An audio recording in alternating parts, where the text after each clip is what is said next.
It was 2:07 in the morning when someone knocked on my door, and the voice on the other side didn't say hello, didn't say sorry for waking you, didn't say anything a normal person says at that hour. It just whispered, "Please don't ask questions. Just open the door. Hey, my name is Owen Barrett. I'm 33 years old and I run a small locksmith shop on Larch Street in Asheville, North Carolina. A place my father opened 40 years ago with a hand-painted sign and a cash register that still sticks if you don't hit the drawer with your hip. Barrett Lock and Key. I make keys. I change deadbolts. I drive out at odd hours when somebody locks themselves out of a car with their kids still buckled in the back. I have spent my whole adult life opening doors for strangers, which is a funny thing for a man who kept his own shut for 3 years straight. I live in apartment 2A of a three-story brick building 4 blocks from the shop. It's old, the radiators clank in November, and the stairwell smells like other people's dinners. But my father died in that building, and my mother died 2 years after him, and there's a mark on the kitchen door frame where Dad measured me and my brother every August until we stopped growing. That's the kind of thing that keeps a man in a building he could afford to leave. I said 3 years, and I should explain that, because it's the reason I opened the door without asking a single question. 3 years ago, my younger brother Danny called me at 2:14 in the morning. I know the time because I've looked at that call log more times than I'd admit to a doctor. He was 26. He'd gotten clean, then he hadn't, then he'd gotten clean again. And that last stretch he'd been doing so well that I let myself believe the worst was behind us. The phone rang. I was dead asleep after a 14-hour day. I saw his name light up the ceiling and I thought, he's fine. He's just lonely. I'll call him back in the morning and take him to breakfast. I put the phone face down. I went back to sleep. They found him the next afternoon. The autopsy said the timing wouldn't have mattered, that even if I'd answered, it likely wouldn't have changed anything. My mother repeated that to me at the funeral like a prayer she was trying to get me to memorize. It didn't help, because the truth isn't whether I could have saved him. The truth is, my brother reached out in the dark, and I chose sleep. So I made myself one rule, one stupid, private rule I never told anyone. If somebody reaches for me in the middle of the night, I answer. Every time. No questions. It doesn't fix anything. It doesn't bring anybody back. But it's the only religion I've got left. Now let me take you back to the woman on the other side of that door. Her name was Claire Bennett. She lived directly across the hall in 2B. And until that night, I'd exchanged maybe 200 words with her in 8 months. She was 29. Dark hair she usually kept twisted up and stabbed through with a pen. She worked as a live-in caregiver, which meant she was gone for days at a time, and when she was home, she was so quiet I sometimes forgot the apartment was occupied. She always said good morning. She always held the downstairs door if she saw me coming with a box. Once, in February, my hands were full of a busted deadbolt assembly and a coffee, and she took the coffee out of my hand without a word, walked it up 2 flights, set it on my windowsill, and left before I could thank her. That's the entire history between us before that night. A held door and a coffee. People always assumed there had to be more, some slow-burning thing already smoldering. There wasn't. There was just a hallway and a woman I never really looked at closely. And then there was a knock at 2:07 in the morning. I got up. I didn't turn on the lamp. I crossed the living room barefoot in a t-shirt and sweatpants and put my hand on the deadbolt, and I heard her breathing on the other side, fast and shallow, the way people breathe when they've been running or when they've been crying and are trying very hard to stop. "Please don't ask questions," she whispered. "Just open the door." So I opened it. Claire came in sideways, fast, and pushed the door shut behind her with her whole back, like she thought it might argue. Gray sweatshirt, jeans, one sneaker untied. Her keys were in her fist, with a single key sticking out between 2 fingers, the way women are taught to hold them, and her hands were shaking so hard the metal was rattling. "Lock it," she said. I locked it. Then I did something I've thought about a lot since. I didn't ask what happened. I didn't ask who she was running from. I filled a glass of water, set it on the table in front of her, and sat down on the arm of the couch, as far from her as the apartment allowed, and said, "Take your time. Nobody's coming in here." She stared at me. In the light coming through the blinds, I could see her face properly for the first time, and she looked like someone who had been holding a wall up with her shoulder for a long, long time. "You're not going to ask?" she said. "You told me not to." Her mouth did something complicated. It wanted to be a smile and couldn't quite manage it. She sat down. She didn't touch the water. About 10 minutes went by, and somewhere in those 10 minutes, I stopped being a neighbor. There was a woman sitting in my kitchen at 2 in the morning, terrified out of her mind, the whole world outside asleep, and I understood with a kind of quiet clarity that whatever this was, I wasn't going to be able to walk back out of it. Finally, she said, "There was a man in the parking lot." "Okay." "He was there Tuesday, too. He sits in a black car and he takes pictures of my door." Her voice cracked on the word pictures. "Tonight, when I got home from a shift, he got out. He didn't come near me. He just stood there and said my name and smiled at me and got back in the car. That's it. That's all he did. And I've been sitting on my floor with my back against my door for 3 hours because I couldn't make myself get up. I felt something go cold and flat in my chest. "Did you call the police?" "I called them in April," she said. "They came. They took a report. They said there's no law against sitting in a parking lot." She looked at her hands. "He's not going to break my door down, Owen. That's not the point of him. The point of him is that I know he's there." That was the first time she said my name.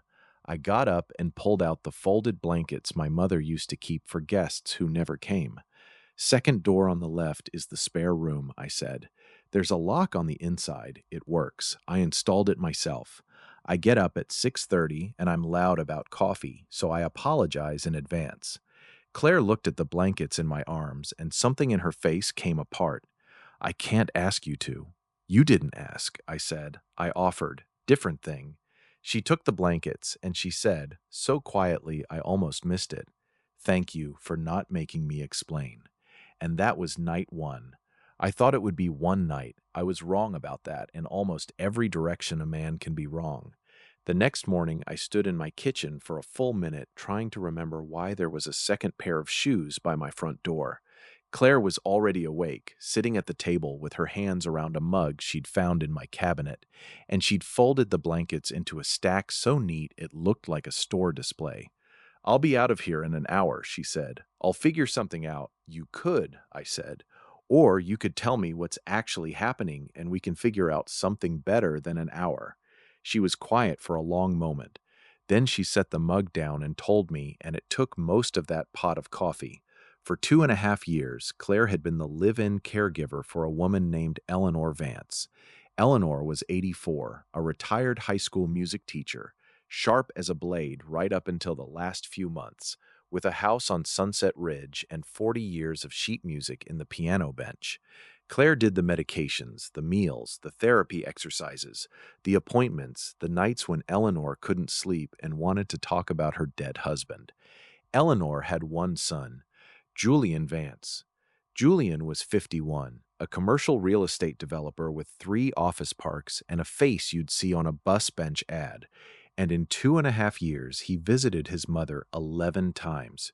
Claire knew the number because Eleanor kept count in a little notebook by her chair, and Claire had to sit there and watch an 84-year-old woman write down the date every time her son remembered she existed. Eleanor died in March. 2 weeks after the funeral, the will was read, and Eleanor had left her son the house on Sunset Ridge, the investment accounts, the cars, everything except one thing. She left Claire the cottage, a 2-bedroom place on the far end of the property, past the garden, empty for 30 years, worth generously about $110,000. And Julian Vance had lost his mind. He filed a petition, Claire said. Undue influence.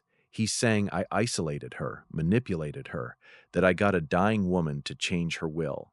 He's saying I'm a professional, she stopped and made herself say it, a professional predator who targets old people. He gave an interview to a local paper. There's a hearing in 23 days. And the man in the parking lot, private investigator, she said. Julian's lawyer says he's gathering evidence. It's completely legal. He follows me to the grocery store. He photographs anyone who comes to my door. 3 of my placements canceled. The agency dropped me last month. She laughed, and it was a terrible sound. I clean houses now, Owen. I have a nursing certification and 11 years of experience, and I clean houses for cash because nobody will hire a woman who's been called a thief in the newspaper. I thought about my father, who used to say the fastest way to find out what a man is made of is to watch what he does when he has more power than the person in front of him. Do you actually want the cottage? I asked. You could hand it back tomorrow, and this would all stop. I want to know if the thing you're fighting for is worth what it's costing you. Claire was quiet a long time. When she spoke, her voice had changed.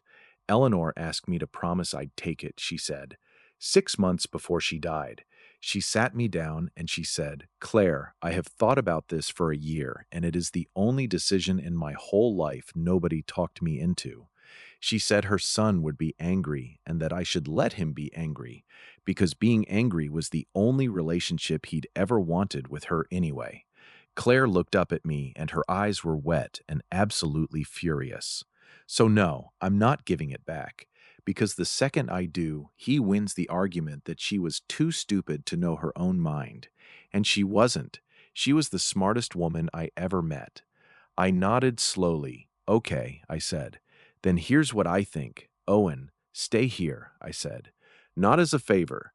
I have a spare room I never use, and I'm 3 months behind on my invoices because I hate paperwork more than I hate almost anything. You take the room, you do my books and answer my phone 20 hours a week, and I pay you what I'd pay anyone else. It's a job. It's the single most selfish offer I've ever made to another human being. She stared at me. You don't even know me. I know your name, I said. I know you carried my coffee up 2 flights of stairs in February and didn't wait to be thanked. That's more than I know about most people I've worked with for years. Claire pressed her fingers against her mouth, and then she said something I still think about. Do you know how long it's been since somebody offered me something without wanting to be told what a good person they were for offering it? That's how she moved in. That's the whole arrangement. A spare room, 20 hours a week, and a man with a rule about doors. The first 2 weeks were awkward in the way you'd expect. She learned that I hum without knowing I'm doing it, and I learned that she alphabetizes the spice rack of a man who owns 4 spices. In 9 days, she found $1,100 in unbilled service calls I'd forgotten to invoice and presented me with a spreadsheet like a woman handing over a sword. Then she started coming down to the shop. She learned the key machine. She learned to talk a panicking mother through a lockout on the phone, calm and warm, telling her, yes, ma'am, he's 12 minutes out. Keep the AC running and stay right by the car. She was extraordinary at it, and I told her so, and she looked at the counter and said, it's just the same as nursing. You keep people company while the scary part is happening. Old Walter Abernathy from 3C started coming by the shop for no reason. Walter is 81. His wife has been gone since 2011, and he'd figured out in 4 days that Claire would talk to him about the Braves for as long as he wanted. Denise, who runs the diner on the corner, started sending over 2 plates instead of 1 without being asked, and I noticed things I had no business noticing. That when she concentrated, she chewed the inside of her cheek, that she laughed with her whole face and then immediately looked embarrassed about it, like laughing was something she'd been told to ration, that the apartment sounded different. For 3 years, I'd come home to a quiet that pressed on my ears, and now there was a radio on in the kitchen and somebody arguing with a customer service line, and I would stand in the stairwell some evenings with my keys in my hand and just listen to it before I went in. One night in the second week, I found her sitting on the fire escape at midnight. I climbed out and sat next to her. She had a Polaroid in her hands, an old woman in a wheelchair with her chin up like she was daring the camera. That's Eleanor, she said. She looks like she'd be hell in an argument. You have no idea. Claire smiled at the picture.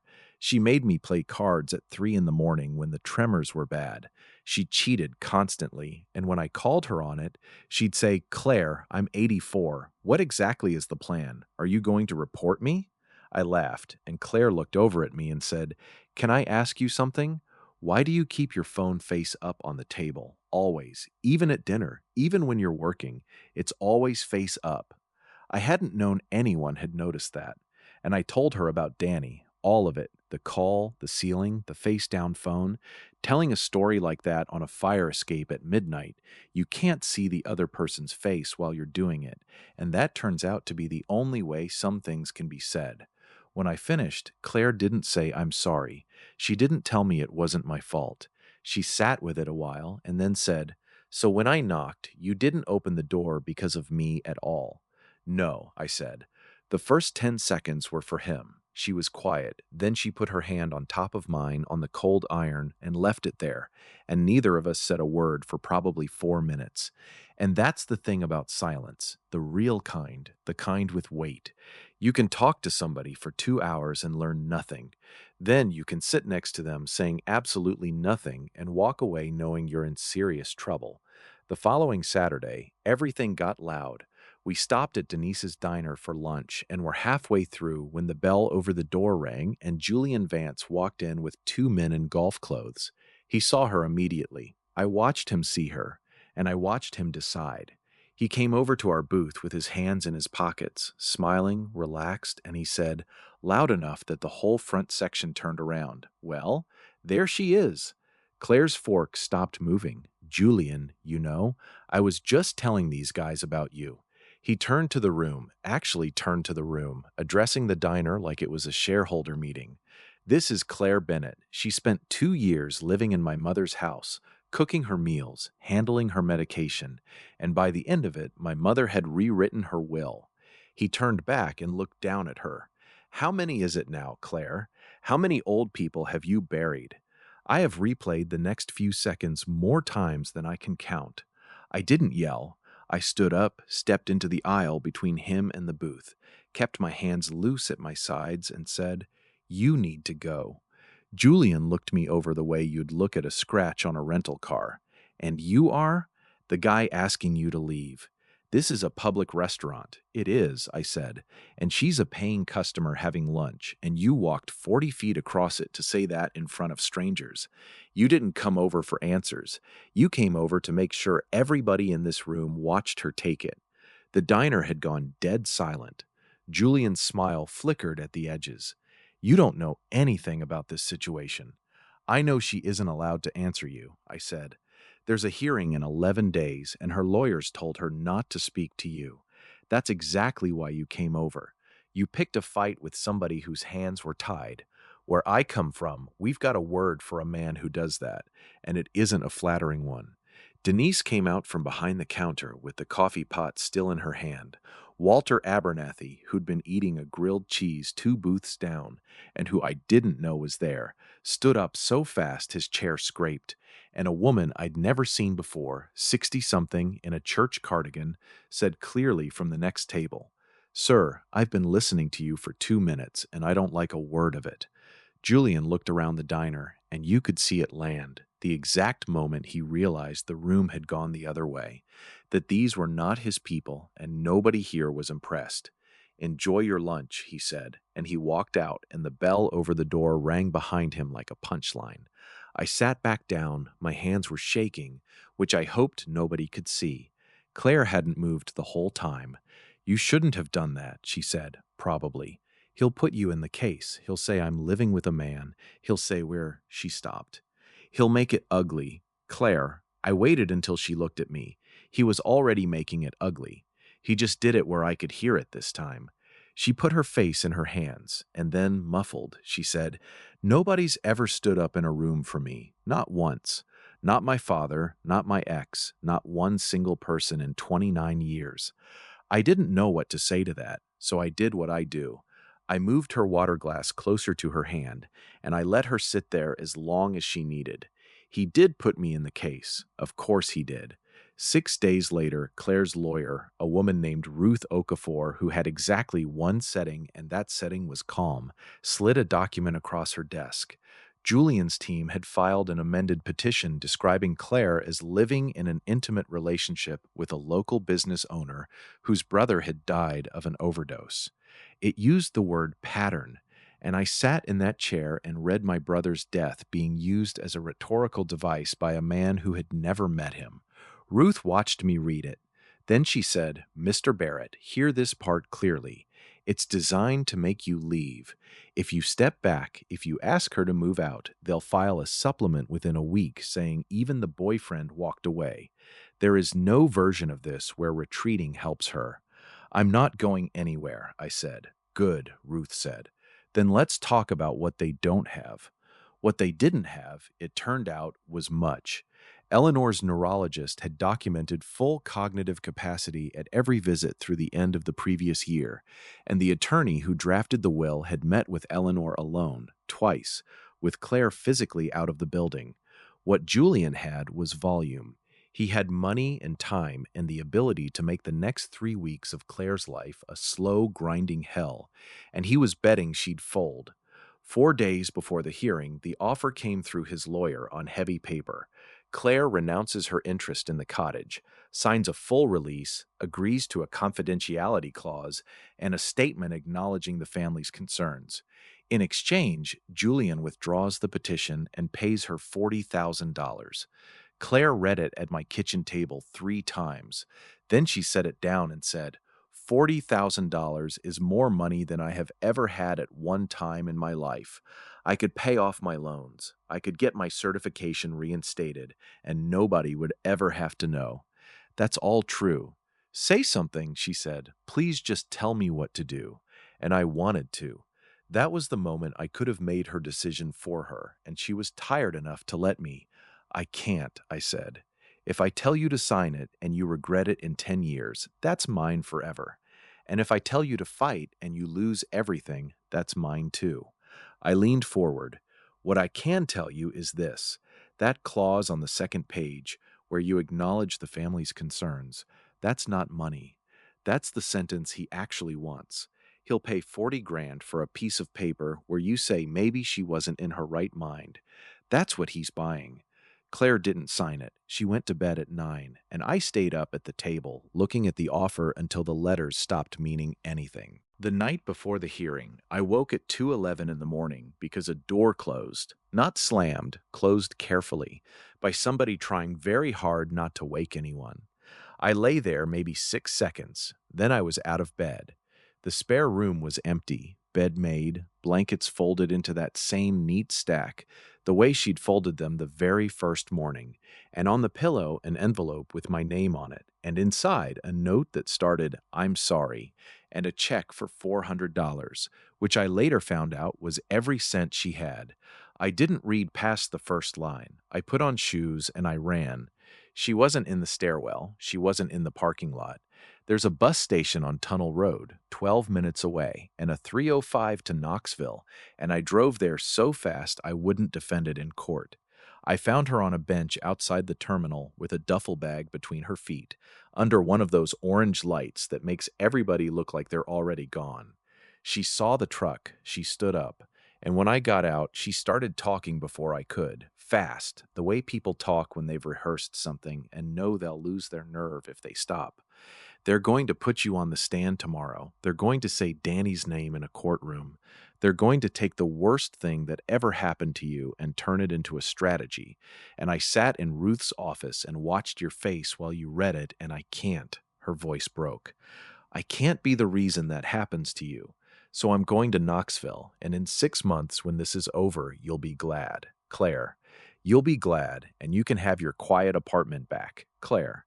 She stopped, and I stood there in a bus station parking lot at 2:40 in the morning and told her the truth, because I was too tired and too scared to tell her anything else. 3 years ago, my brother reached for me in the middle of the night, and I went back to sleep, I said. I've spent every night since then telling myself that if I ever got the chance again, I'd answer. And then you knocked on my door. I took a breath. You think you're the emergency in my life. You're not. You're the answer to it. She was crying and no longer trying to hide it.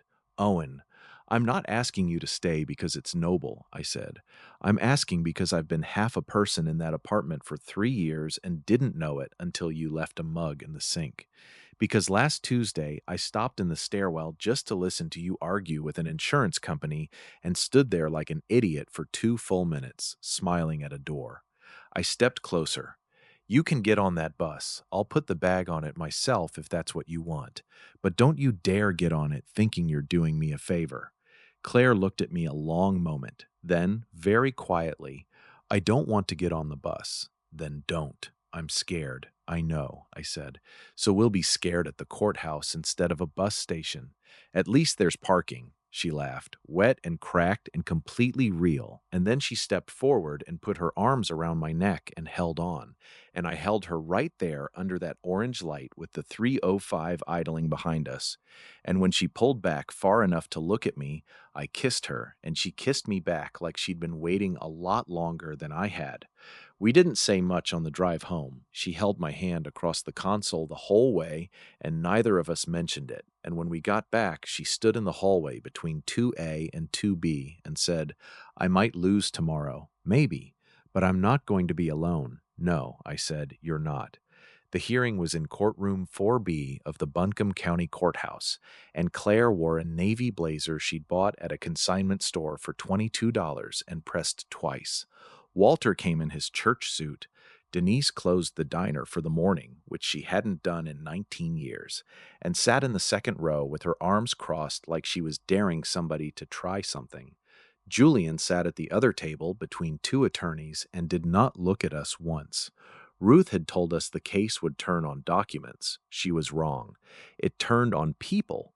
Their side went first. A family friend testified that Eleanor had seemed confused on the phone. Ruth asked her one question.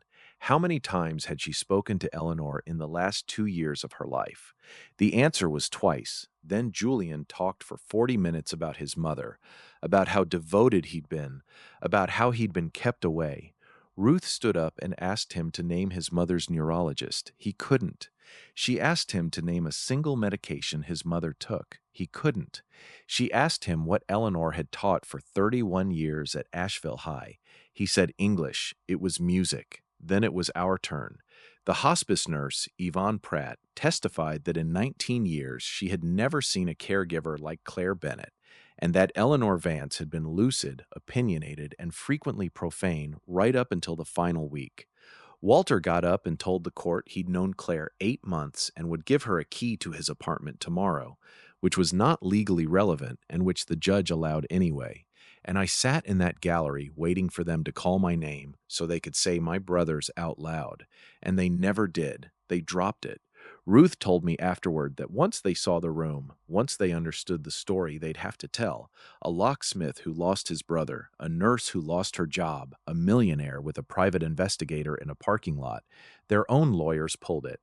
Some things only work in the dark. Then Ruth did the thing she'd been building toward all morning. She entered 2 documents into the record.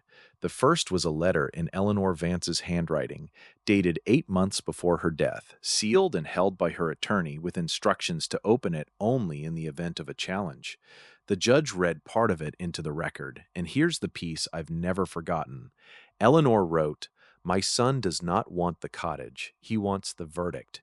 He has spent his whole life needing to be told he was right, and I could never once give it to him, and I am not going to start from the grave." Then she wrote, "Claire Bennett brushed my hair on the mornings. My hands shook too badly to do it myself. She never once made me feel like a task. Let that be the reason. It's enough of a reason for me." The second document was a bank record. Ruth had subpoenaed the accounts, and it showed that in the 18 months before Eleanor's death, $162,000 had moved out of her investment account into an LLC controlled by her son, executed under a power of attorney that Eleanor's own attorney testified he had never drafted, never witnessed, and had never seen before that morning. The courtroom made a sound I've never heard before, 40 people inhaling at the same time. Julian's lawyer asked for a recess. He did not get one. Judge Harriet Lang ruled from the bench a little after 2. She found no evidence whatsoever of undue influence. She found Eleanor Vance to have been of sound mind and, in her words, considerably sharper than most of the testimony offered on her behalf today. She upheld the will in full and awarded Claire's legal fees against the petitioner. Then she took off her glasses and said the part I actually remember, addressed to Julian directly. Mr. Vance, you have spent 11 months and a great deal of money trying to prove that your mother didn't know her own mind. What you've proven is that she did. She knew exactly who you were, and she left the cottage anyway. Then she referred the power of attorney matter to the district attorney and adjourned. Claire didn't move. Everyone else stood, and she stayed in her chair with both hands flat on the table. I came through the little swinging gate and crouched beside her, and she looked at me and said she saw it coming, 8 months out. She sat in that chair and wrote a letter because she knew what he'd do. She protected me, and she'd been dead 5 months. And that's when she finally broke, right there in courtroom 4B, with the bailiff politely looking at the ceiling. Outside on the courthouse steps, Julian walked past us to a black car. He stopped. I thought he might say something, and I braced for it. He didn't. He just looked at Claire, and there was nothing in his face at all, no anger left, only a kind of hollow arithmetic, a man adding up what he'd spent. Then he got in the car. The district attorney's office opened a file 2 weeks later. Julian's company lost a municipal contract in the fall. I don't take any pleasure in that part, and neither does Claire, which I think is the difference between us and him. The cottage needed a lot of work. 30 years of nobody is hard on a house. We spent that winter on it. I did the doors and the locks and the window frames, because that's what I'm good for, and Claire did the rest, and Walter showed up every single Saturday at 8 in the morning with a thermos and opinions about paint. Claire got her certification reinstated in February. In April, she took her settlement money and started a small in-home care agency. 4 caregivers to start, 6 now. She named it the Eleanor because that's how Eleanor answered her own phone, like she was a building. The whole model is built around one rule Claire wrote on the office wall in her own handwriting. Nobody on our staff is ever alone in a room with an accusation. She built the thing that would have saved her out of the wreckage of the thing that almost destroyed her, and I have never in my life been so proud of another person. We got married in September, in the yard behind the cottage, 31 people. Denise made the food and refused to be paid, which caused an argument she won. Walter walked Claire down a path we'd mowed that morning, and when he handed her over, he gripped my forearm hard and said, "Don't waste it, son," and then had to go sit down. I don't remember most of my vows. I remember the one line I'd written on an index card in the truck at 6 that morning, and I said it looking right at her. I said, I spent 3 years telling myself that if somebody ever knocked in the middle of the night again, I'd answer. I want you to know that I'd do it now for the noise. I'd open the door for a wrong number. I'd open it for the wind, because the last time I opened it without asking a single question, I got a whole life. Claire's vows were shorter. She said, "You never once asked me to explain myself, so let me explain myself now, in front of everybody. I love you. That's the whole thing." Our daughter was born in June, 2 years after the night of the knock. We named her Eleanor June Barrett. She has her mother's dark hair and my father's stubborn chin, and she is, at 14 months, extremely interested in doors. That's not a metaphor.